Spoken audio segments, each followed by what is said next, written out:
கிறிஸ்துவுக்குள் பிரியமானவர்களே, ஆண்டவராகிய இயேசு கிறிஸ்துவின் இனிய நாமத்தினால் அன்பின் வாழ்த்துக்கள்.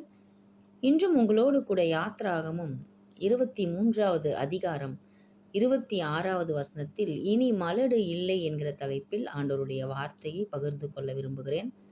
கர்ப்பம் விழுகிறதும் மலடும் உன் தேசத்தில் இருப்பதில்லை, உன் ஆயுசு நாட்களை பூரணப்படுத்துவேன். ஆமென்.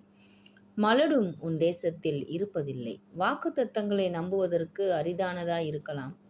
ஆனால் கிறிஸ்து செலுத்திய பலியால் கிறிஸ்துவுக்குள் இருப்பவர்களுக்கு அவைகள் ஆம் என்றும் ஆமேன் என்றும் இருக்கின்றன.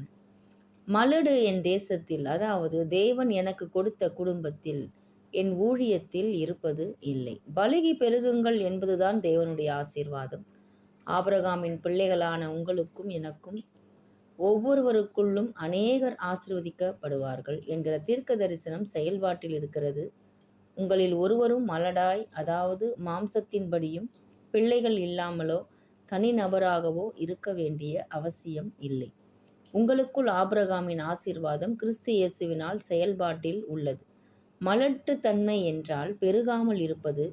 உங்கள் ஐஸ்வர்யத்தில், உங்கள் தொழிலில், சபை ஊழியத்தில், ஆத்தும பெருக்கத்தில் பெருக்கம் இல்லாமல் இனி இருப்பது இல்லை. பிசாசு மலட்டு தன்மை என்கிற ஒன்றை ஆபிரகாமுக்கு தர பார்த்து அவன் பெருக்கத்தை தடை செய்ய பார்த்தான். ஆனால் தேவனோ அவனுக்கு 100 வயதில் உயிரணுக்களை உற்பத்தி செய்து அவனை பெருக செய்தார். உங்களையும் தேவன் பெருக வைப்பார். நீங்கள் விசுவாசிக்கும் பொழுது ஊற்று கண்கள் திறக்கப்படுகின்றன. இனி மலடும் உன் தேசத்தில் இருப்பதில்லை.